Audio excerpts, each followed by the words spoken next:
जय गुरुदेव महाराज जी। हाँ, जय गुरुदेव जी। आज हम स्वामी जगतगिरी आश्रम पठानकोट पंजाब में हैं और इस आश्रम के गद्दीनशीन परम आदरणीय स्वामी गुरुदीप गिरी महाराज जी हैं और उन्होंने अपना कीमती समय हमें देने की सहमति दी है। हम इनका आभार प्रकट करते हैं। महाराज जी, मैं आपका स्वागत करता हूं और एक सवाल पूछता हूं आपसे। रविदासिया धर्म पे आपके क्या विचार हैं? सबसे तो पहले डॉक्टर मनोज दहिया जी, मुझे खुशी है कि आपने पहले गुरु रविदास महाराज जी की वाणी पर जो पीएचडी किया, अब आगे वाला कदम लिया हुआ है रविदासिया धर्म के ऊपर। गुरु कृपा करे आप इसमें कामयाब हुए। जो आपने रविदासिया धर्म के बाबत पूछा है, हमारी गिनती किसी में नहीं हो रही। जहां हम सिखों में रहते हैं, जैसे पंजाब में आप देखिएगा, हमारे रीति रिवाज सिखों जैसे हैं। जहां पर हम हिंदुओं में रहते हैं तो हमारे रीति रिवाज हिंदुओं जैसे हैं। जहां हम बुद्धियों में रहते हैं तो हमारे रीति रिवाज बुद्धियों जैसे हैं। इसलिए हमारी कोई भी पहचान अभी तक नहीं बन पाया। हमें जहां तक एक दूसरे ऊपर विश्वास उठ जाता है कि जी सैंक हमारे समाज का है चाहे नहीं है, और ये बिल्कुल सच्ची बात है। जब हमारे पंजाब में कोई बाहर का आता है तो सोचता है जी सिख है, कुदरती इधर का रीति रिवाज है, वो सत सरी अकाल बोलेगा, उनका बेटी का शादी होगा तो वो ग्रंथ के फेरे लेगा, जिसको आनंद कार्य कहते हैं। जी जी। तो ऐसे हम जब कहीं बुद्धियों के इलाके में चले जाते हैं तो वो बुद्ध परंपरा अनुसार अपनी शादी करते हैं।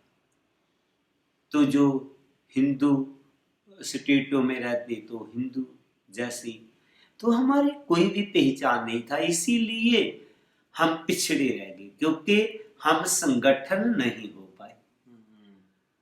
अगर रविदासिया धर्म बन जाएगा तो हमारा एक संगठन हो जाएगा, हमारी एक पहचान बन जाएगी, तो एक बहुत बड़ी क्रांति आ जाएगी। जैसे कि जबकि हम गुरु रविदास मिशन को लेकर के चले हैं, हम देख रहे हैं समाज आगे आगे बढ़ता जा रहा है। जब सभी समाज एक जगह बांधा जाएगा ना, तो ये एक बहुत बड़ी क्रांति आ जाएगी। जहां तक हो जाएगा कि प्रधानमंत्री तक इनकी चेहरे हो जाएगी, बशर्ते एक झंडे के नीचे आने की। लेकिन कुछ स्वार्थी लोग हमें फिर कहीं ना कहीं रोड़ा कर देंगे कि नहीं, आप हिंदू ही हैं, आप रविदासिया बनेंगे तो आपकी रिजर्वेशन काटी जाएगी, आप दूसरी पहचान क्यों बना रहे हैं, ये है वो है, आप सिख हैं तो दूसरे धर्म में क्यों जाना है, अरे अम्बेडकर ने बुद्ध को अपनाया, आप दूसरी पहचान क्यों बना रहे हैं। तो ऐसे सभी जगह हो रहा है। जी बिल्कुल बिल्कुल। अगर ये लोग सोचें कि अगर ये संगठन हो जाए तो सभी धर्मों से आगे निकल पाएंगे, तो एक बहुत बड़ी गिनती इन लोगों की हो जाएगी। तो इसलिए मुझे लगता है कि अगर ये राजनीति का फायदा लेना चाहे, अपनी कोई पहचान बनाना चाहे, तो इनको रविदासिया धर्म बना लेना चाहिए। जी वाह, बहुत बढ़िया महाराज जी। आपने जिस तरह से विभिन्न पहलुओं को छूते हुए रविदासिया धर्म पे बात रखी है, और साथ ही क्या आप हमें इस पे भी प्रकाश डालेंगे कि इसका भविष्य क्या दिखाई देता है? जिस तरह के लोग कोशिश कर रहे हैं जनगणना के लिए, चिट्ठियां लिखवाई गई, संत सम्मेलन हो रहे हैं, अखिल भारतीय रविदासिया धर्म संगठन से नाम से संगठन बना हुआ है, तो आपको क्या भविष्य नजर आ रहा है? ऐसे है कि राजनीतिक लोग जो है वो अपना देखेंगे, वो तो नहीं चाहेंगे कि अलग धर्म बने, क्योंकि अलग धर्म बनने से उनका नुकसान शायद हो सके।